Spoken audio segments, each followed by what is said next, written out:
All right. Hi, folks. Welcome to another episode of the Common Lisp Study Group. I'm your host, Ron Vadum at Atlanta Functional Programming. Sorry for our late start today. Various discussions and topics prevented me from actually starting to stream on time. Apologies. Today, we're going to be discussing a library that I just recently found yeah, earlier this week. I don't remember at off the top of my head exactly when, but basically, while rummaging through Reddit the other day, I found this pretty neat library that essentially was an extension of the series work that we've discussed, which is related to data processing and writing stuff in a functional style.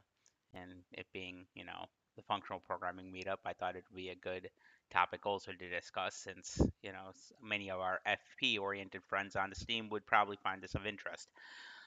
And that is, there was an author who created a library for the closure definition of transducers called cl-transducers. It is available on um, QuickLisp. So for folks who are watching this right now on the stream or out there in our meetup group and other avenues of watching this, you could certainly do a system apropos on CL transducers and download it today. I think the latest version is already available on QuickList, but as of at least based on my apropos results. So I thought I'd begin with by discussing what is CL transducers, and I'm going to put this into context with Common Lisp just because um, there is a definition related to transducers for those of us who comes from the series libraries, and this is kind of what confused me a little bit. So let me just go ahead and do /scratch. Hold on one second. Let's pull up my scratch buffer and let's go ahead and start that.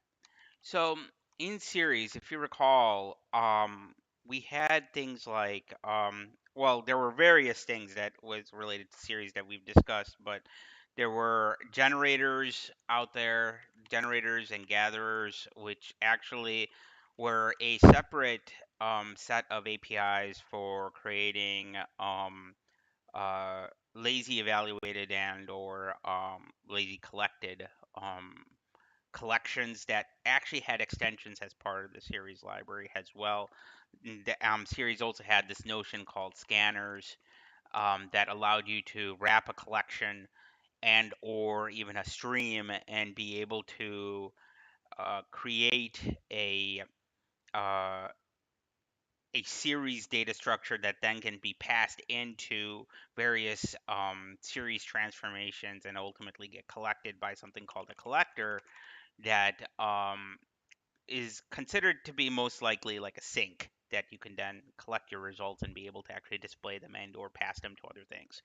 But in series, there was also transducers, which is what they called transformations that took a series and returns a series. Okay, CL transducers, which what we're going to be discussing today, is actually from Clojure. Okay, it uh, was actually invent basically the basic idea of it was basically this notion of what the SRFI, the scheme request that actually ended up adopting this called composable algorithmic transformations. And this phrase really is what compelled me to start looking into this. Now, I'm going to say up front that I didn't do much of a discussion beyond doing some initial reading of the documentation. So today is going to be more an exploratory look at this library and its maturity, how it implemented this standard,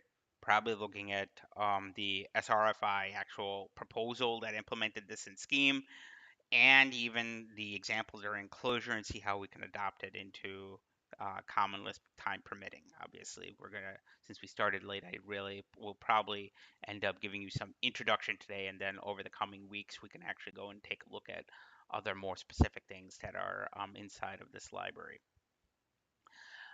Uh, I thought I'd start by actually kind of talking about this notion of composable algorithmic translation transformations, because I really thought, although when I first saw this enclosure a long time ago, when Rich started looking into this, I didn't quite understand what he meant. Um, Especially because at that time I didn't actually look at series in quite as much detail as I did when we started looking at it in previous episodes of the Common Lisp Study Group. But I thought I would at least try and explain my understanding of this, and for folks who are on the stream and or even in our meetup, Jitsi meetup group, could kind of clarify some of my understanding of it.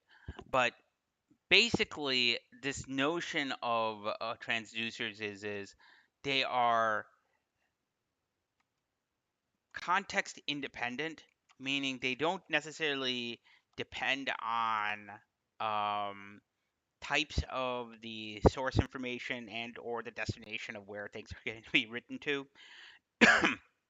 And this allows them to be composable, because what you're ultimately doing is like series, you're taking in a series and just doing an element by element transformation of these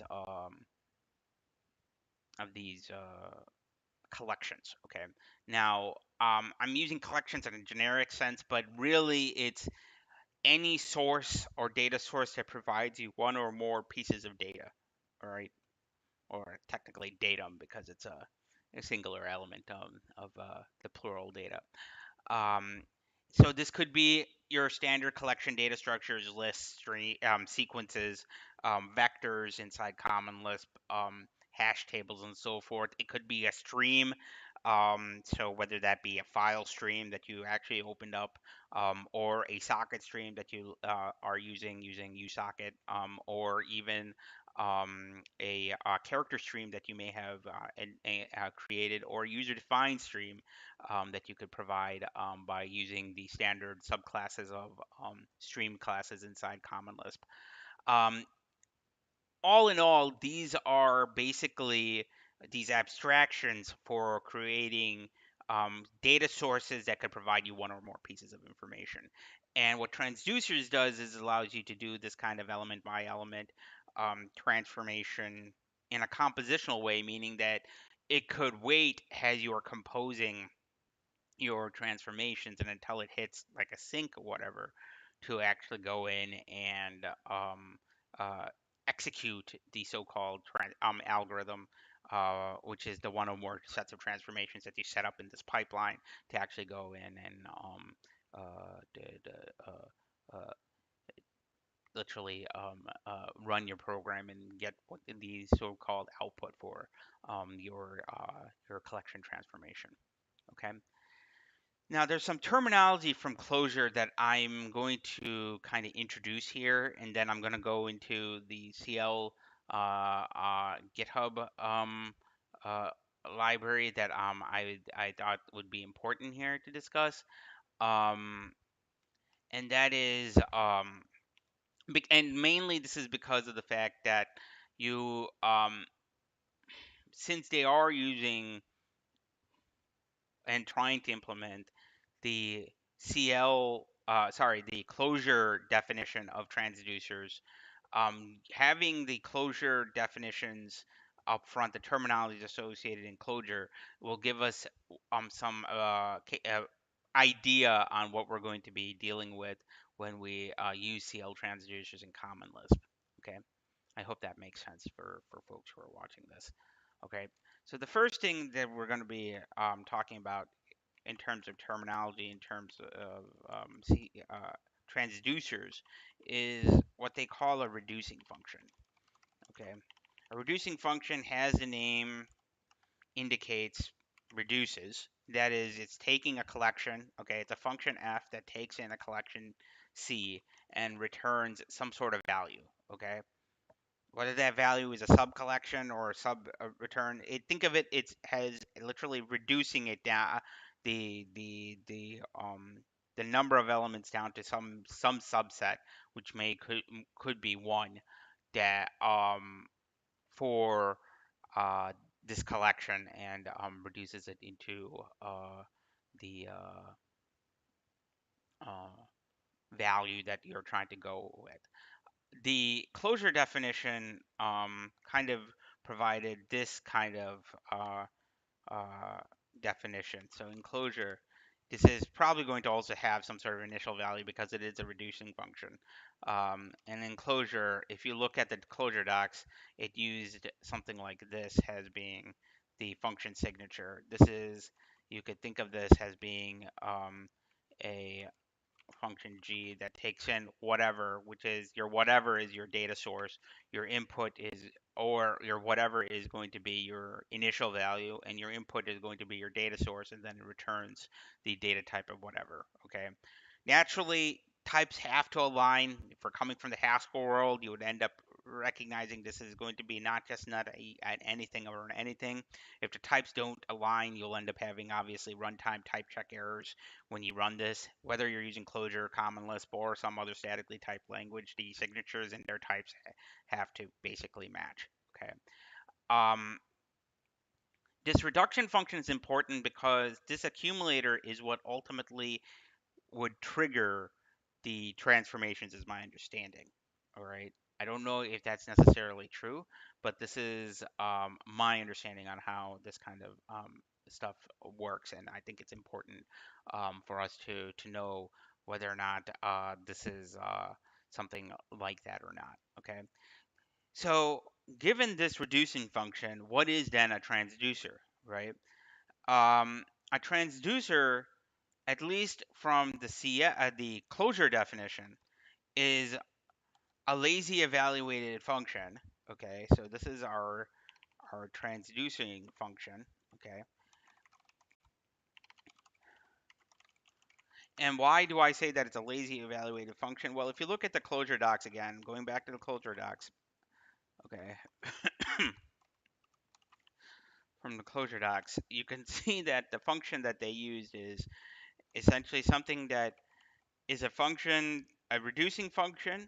Okay, so it takes our initial value and input and goes whatever, and returns another function value. So it takes the same two argument function and then returns whatever. Okay, this is important because this is what allows compositionality, right? You're taking the values necessarily of of the information, and you're making sure that the types align, and it can actually be passed into has an input to another function. So why is this whatever input, this two argument function uh, important versus say just using a reduction function that or even a function like a mapping function that takes in one value and uh, returns a collection. All right. Well, the difference is at least based on what I'm thinking is again going back to the definition of composition. Composition basically says that if you have f of g of x, all right, f of g of x is uh, saying that the output of this value is going to match into the input of this value. And in this case, we have a single unitary um, uh, uh, function that actually takes in the value of one evaluation and returns it in another. In this case, what we want to do is take in the output, let's say, of whatever our previous transducer function and pass it in along with the collection that we're dealing with, all right, whatever transformation collection that you're dealing with, into another function. So that's why there's an additional argument that needs to be passed into this. So let's take some examples from cl-transducer, shall we? I'm going to go ahead and first load in cl-transducer for this. Okay, hopefully. Oops, I think I spelled it wrong. Give me 1 second. What? I just saw this morning. Hold on. I may have misspelled the library again.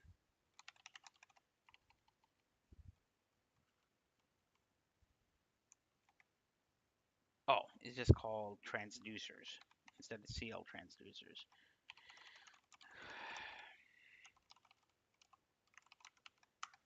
Okay. All right. So we're going to start with some basic examples from the closure docs and then trying to map into what it is. Okay. So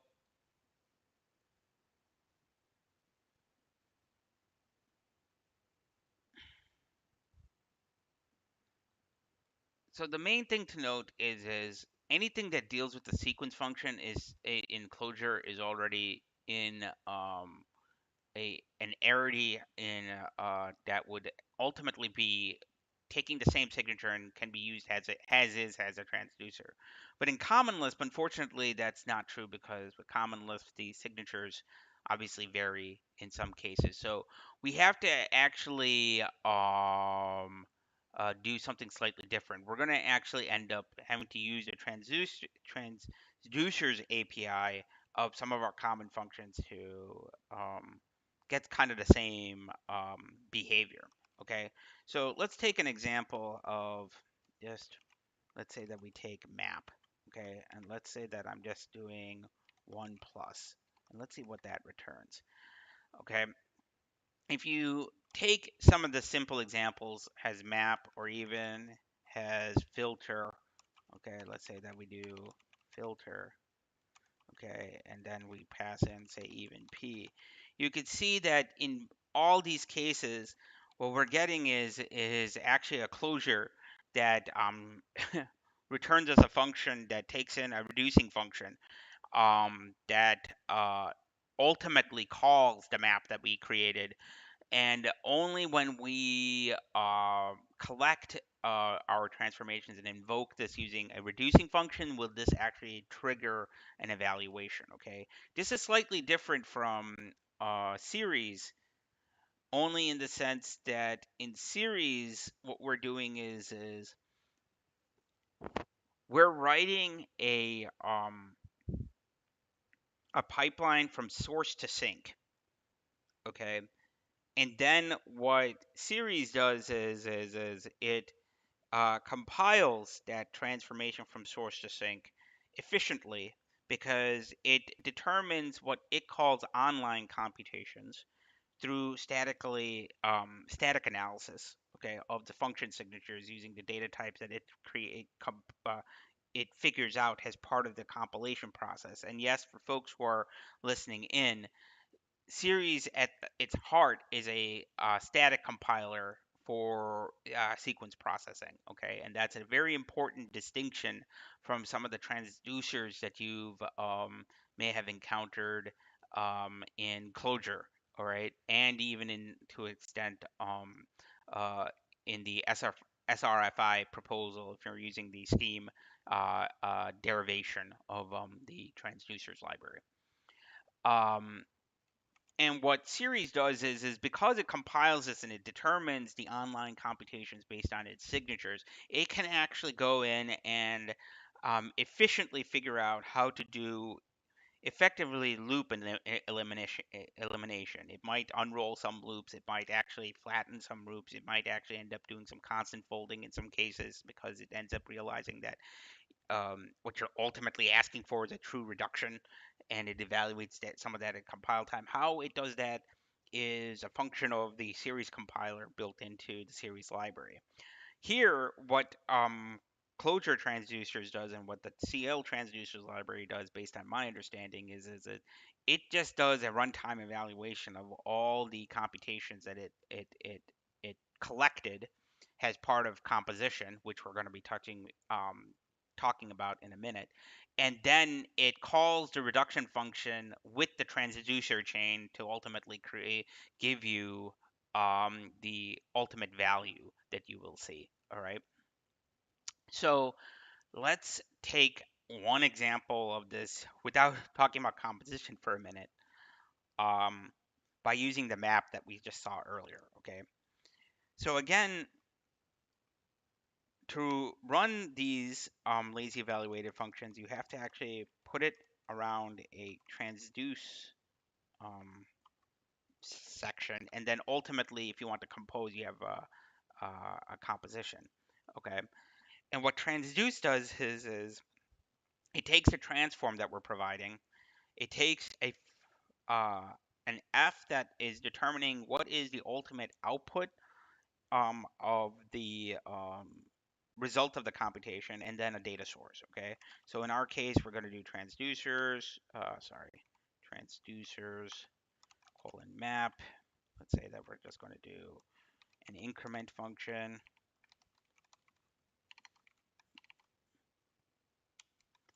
Sorry, I'm messing up my typing here. We going to go and we have to return something, right, related to this. So we're going to go ahead and do transducers vector, saying that we want to return a vector, and then we're going to just go ahead and pass in a list at this time. And what happens is like our map function of CL world, this ultimately generates it does an evaluation of the map on this collection and constructs the final vector value that we ultimately want. So I wanted to disassemble this before we start talking about composition, but at this point I'm going to stop and see if there are any questions, because the idea should be fairly straightforward. Looks good to me. Hold on, let me just take a sip of water here. All right. So let's talk about composition here, okay? Now, this vector here, by the way, this f, I misspoke earlier. This is not just a transformation of what's going to be ultimately. This is actually our reduction function, okay? This is the reducing function that we were talking about earlier that takes in the whatever in the input creates whatever. In this case, what it's doing is it's taking the results of the collection and passing it into vector to essentially construct an actual vector, all right? Um, I wanted to disassemble this, like I said, just to see what is going on behind the scenes, because I wanted to kind of understand what this is. But I think what's better is it might be. Let me just check something here.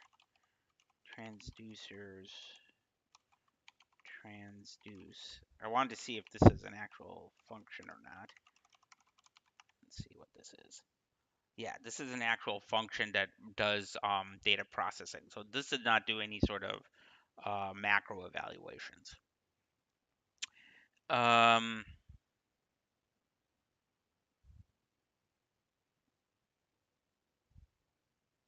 okay, so then we can actually go ahead and disassemble this without having to worry about any sort of secondary transformations. Okay, let's do disassemble, and let's take this guy.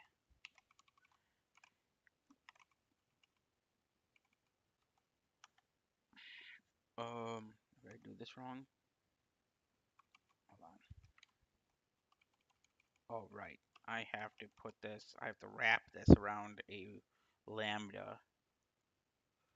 So this way it treats it as a function pointer. Okay. If you see this, we can see that this is a pretty relatively straightforward calculation. We grab the function pointer to increment. We pass that over to transducer.map. That's creating the function object that we ultimately wanted to pass in. Here is our reducing function. Again, we're taking in the function pointer to the reduction function. Our data source is collected in this location at this offset, so we don't have to necessarily worry about its construction too as well. And then ultimately, we're just jumping to the transduce function call that will ultimately evaluate these other functions. So there isn't any sort of optimizations that are done here. I'm curious now what before we talk about the composition use case, what would happen if we tried to optimize this code inside the Common Lisp compiler? Because as you can see, there are three function pointers here, and it gives you a data source, all right? So I'm going to just go ahead and write a function, defun. Let's do I guess let's call it a xform list. Hold on. Let's say increment list. Inc list. They'll take a list. And what we're going to do is we're going to declare some optimized flags here. Oh man, I'm having a brain fart here on optimized flags. It is, I think it's optimize and debug 0, optimize 3 and debug 0. Uh,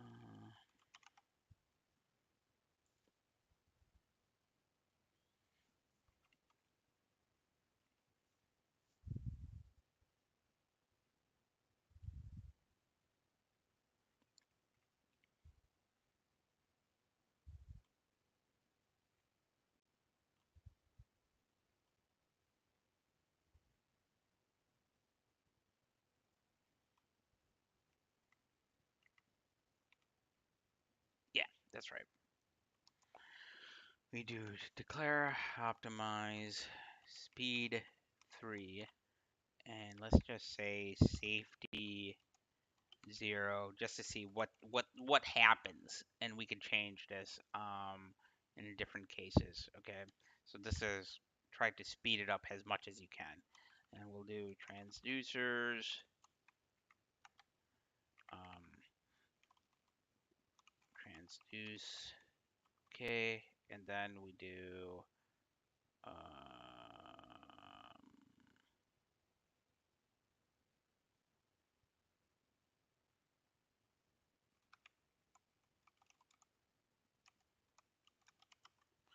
now I know for folks watching this, I'm not actually generalizing this. I could totally generalize this so that it's a single transduction call, but for the sake of simplicity, I'm trying to see how the disassembly looks like for this particular case.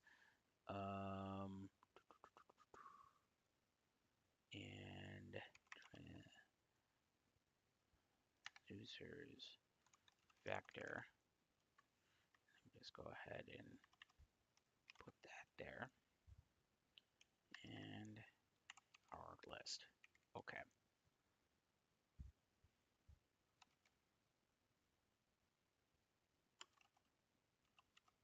Okay. Now let's disassemble this guy.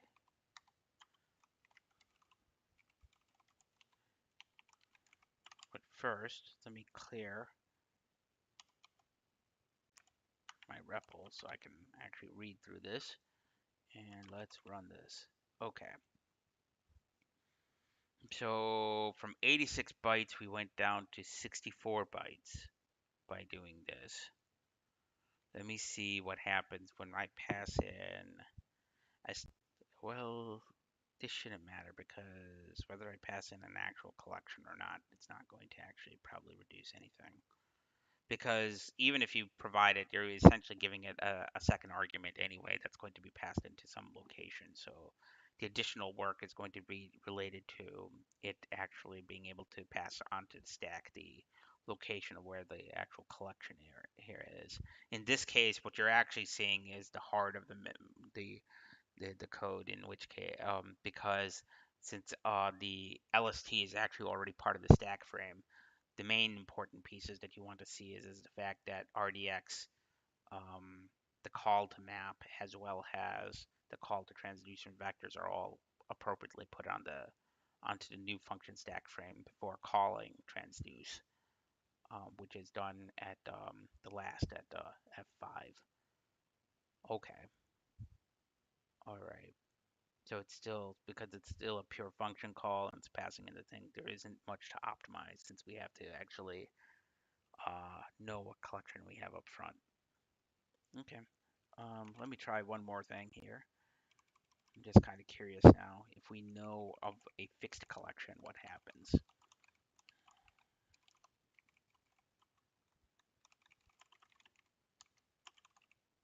Okay. And we could see that this is doing some optimizations because it looks like it's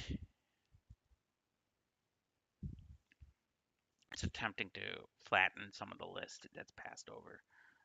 Let me do a fixed list here instead of using a function call.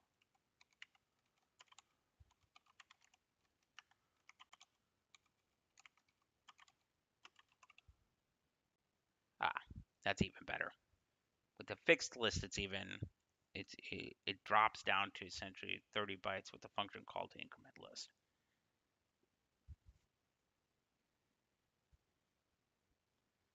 So, but add that to the 64, so the entire execution is going to be 94 bytes because we saw earlier that this disassembly is an additional 64,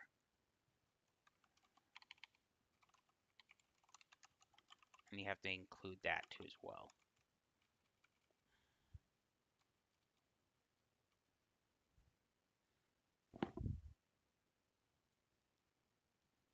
And obviously, with the object construction stuff, this doesn't actually include information related to object construction and a call out to the host operating system because that's actually a system call. That's actually pretty expensive. Um, but yeah, that's pretty promising. It's pretty simple and straightforward to actually read and debug the uh, the the code. Okay, let's talk about composition. So we can't talk about a library that does composable algorithm transformations without talking about composition. Most of you know in Lisp, composition is pretty straightforward. If you have a function f, okay, that takes in a sorry, a function f that takes in another function, okay, and we'll call that g instead of g, and then what we do is we can call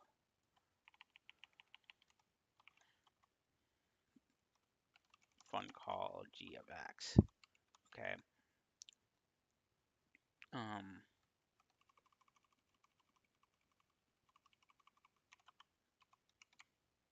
input.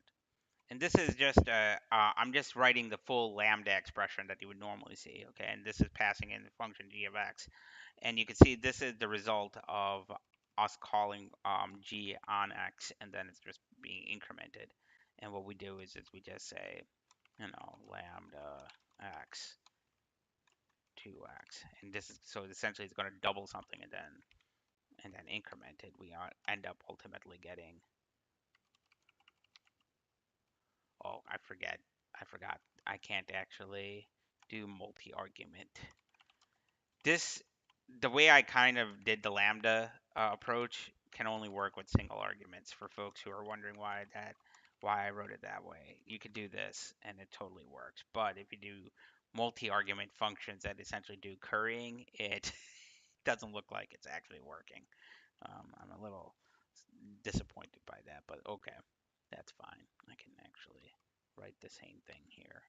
Um, if we end up just writing, let's say, defun f that takes an x and increments x, okay, and then we do a defun g, okay, that took a y that doubles y, okay, and then if I call, you can see that this idea of composition is pretty straightforward, okay.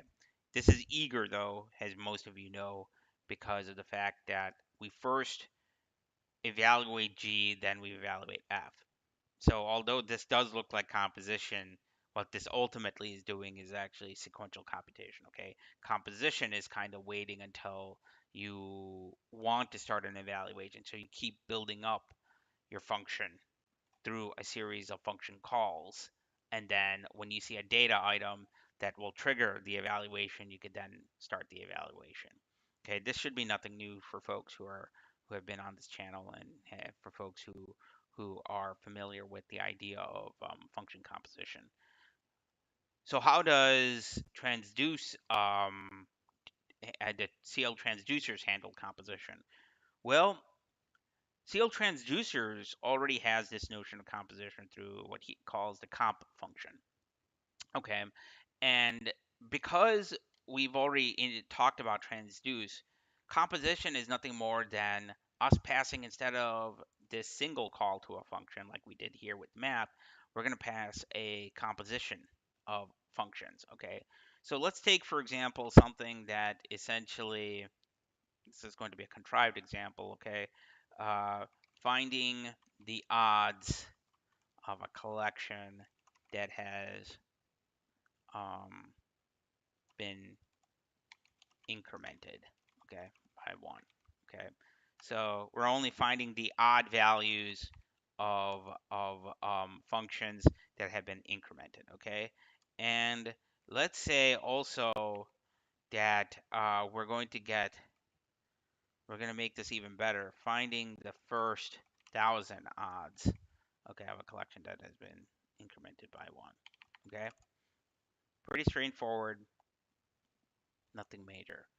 I'm using this notion to kind of give you kind of the same idea that Series gave us. Series, if you recall, had this notion of infinite scanners. Okay, so you could start a scanner with the step function, and you could then use what would be considered like a take function to get like the first 10 results of this in passed into a collection. Okay, this is the same idea. So what we do is we go and call transducers, call transduce.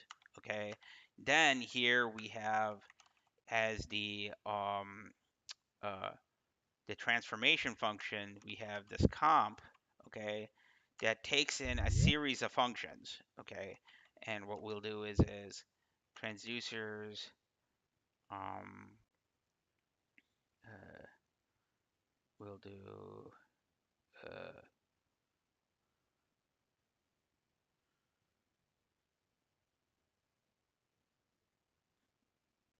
take 1,000. Okay, this has to be done sequentially. Okay, so the order of evaluation is going to be outer to inner. Okay, so we first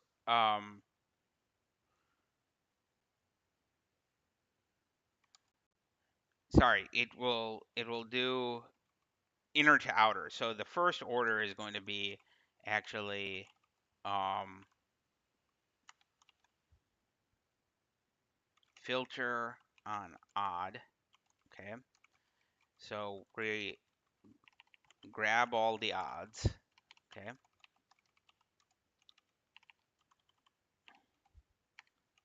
get the first 1,000 odds, and actually based on this, what we have to do is we need to first do um, transducers map increment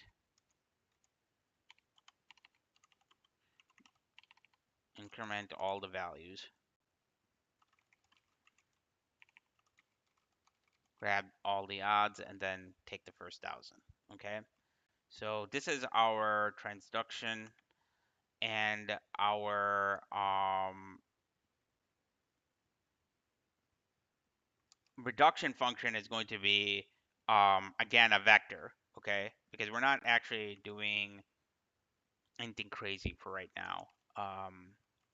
This could be any reduction. I can use add and stuff to do this, but for now I'm just using vector just for the sake of example. Okay. But as I said, if you can reduce, if you can take the sum, you can certainly do so, and we'll see an example of this too as well. And then what we'll do is we'll call transducers. No transducers ints, and we'll say the starting value is 0. Okay. So what does this do? Okay. Well, sorry. I have to also wrap this guy around so I can actually print this in my REPL.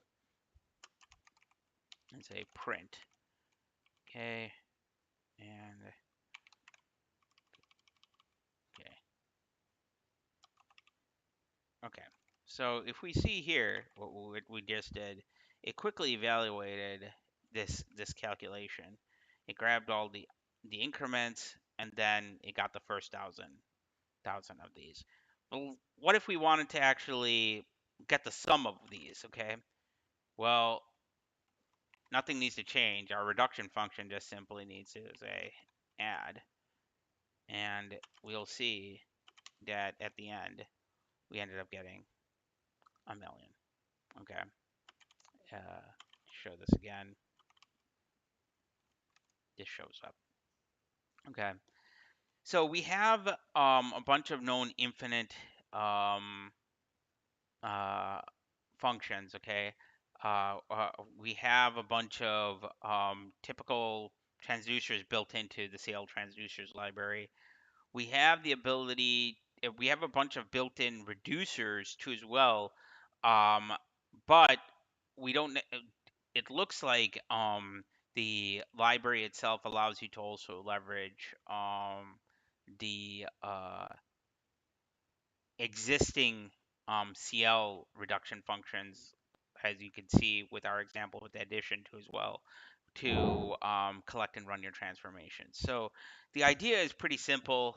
Um, you can easily build on top of these, um, and but obviously there's so much more to this library in terms of what it provides.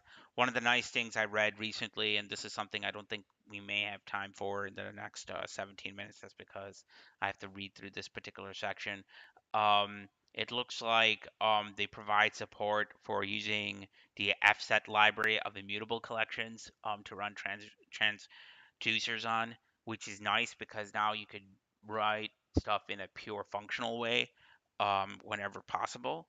And I read somewhere, and this is really what I'm ultimately really interested in, is it actually also hooks into series too as well. So I'm curious as to how that works because of the uh, uh, the fact that, again, like I mentioned earlier, series does compile based on this notion of static analyzing the program, finding the online computations, and in cases where loop elimination is possible, it will do loop eliminations for you either through unrolling or constant folding or any of these what we would typically consider to be reductionist compiler optimizations. So, with the last 16 minutes, I'm going to open the floor to questions. I know this was a pretty quick um, demo, but I'm hoping in the coming weeks we could talk about this, especially as we start um, talking about, applying this in, you know, some context. Like I'm recently thinking about us.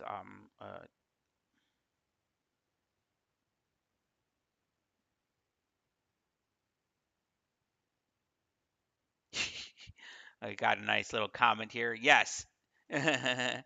um, there is. There's a lot of situations, as you can see with some of the contrived examples of us reading some from the data source, that I think you can imagine how to actually apply this for your own use cases. Um, but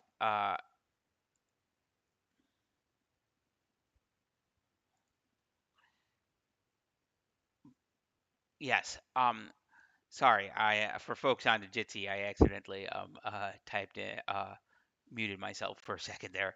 Um, there's a lot of situations where the contrived example that I came up with is typically the skeleton of a number of just known use cases. Um, the closure docs actually talk about this too as well. I'm just going to repeat a couple of them just because of I think it's important to recognize where and when these become useful. Um, the anytime you wanted to run um, transducers. with source code collection. Okay, so if you are, this is pretty typical. You're reading a file. You're trying to do essentially like a sliding window analysis of the results that you currently have, and you want to be able to periodic. This is where I would think something like transducers become very useful because you can actually get some pretty quick performance benefits from using this compositionality. You can also keep track of the stuff in the single pass um, through this kind of notion. Um, Obviously, uh, when you are using transducers, uh, as you saw with our example, we actually had to restrict with the take example the size of the collection to actually run the transformation on. So for infinite streams where you want this constantly to keep track of infinite results, transducers are not your best bet. You're probably better off with using essentially these transformation functions like take or whatever to create a sample size that could then be left used through using transducers to create the compositional transformation. But if you want, say, transducers to handle it for you, it can't because obviously it's memory intensive and there are other reasons why you'll end up leveraging half the time when you're dealing with those kind of things. You are dealing with because transducers like series, um, although they're using a function invocation, it's still eagerly evaluated because it's a function application. Okay. Um, the versus so it's eager in the sense that it's uh your processing is eagerly processed. Okay. But it's lazy in the sense that it's not invoked until your data source is known. Okay. So if you end up doing something like what I did earlier, and you just simply create the composition, transduction is not going to do anything for you. You're just creating a function pointer here. Okay. This ultimately results in a function that just keeps track of the chain of transformations that you want to run, but you're not actually running anything at this point. Okay, so the only time a transduction happens is when you run transduce.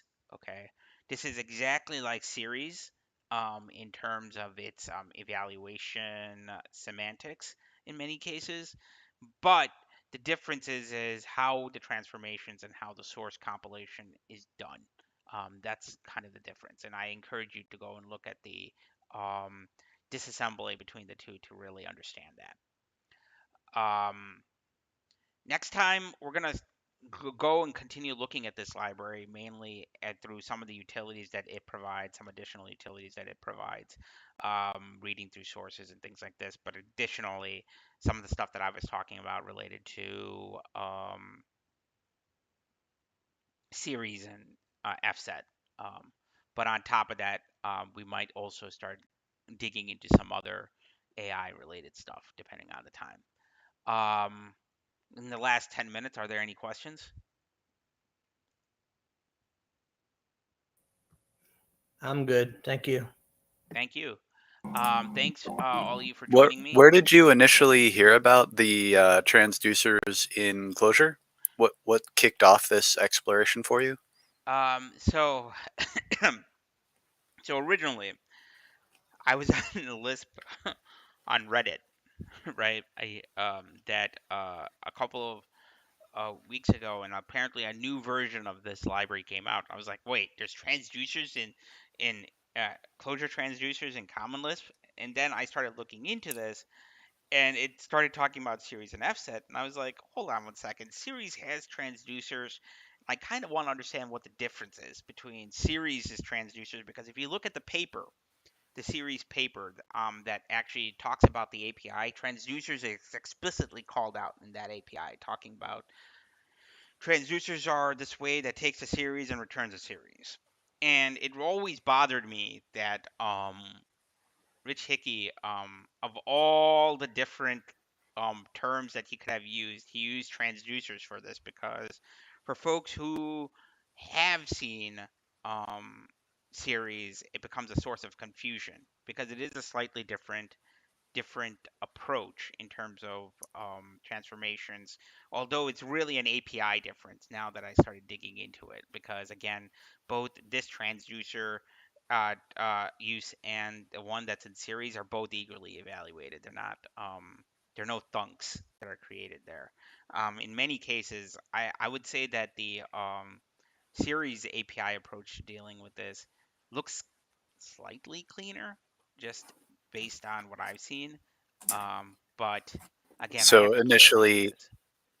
initially, the Common Lisp Reddit is where you started. Yeah, Cool, cool. yeah. And I will say this: it's not like I haven't seen Hickey's transducer blog post about this, because he actually started talking about this right around the time that he plugged Datomic, if I remember correctly. He started looking at this, and he started also talking about, I think, time, around the time that he started doing this kind of work.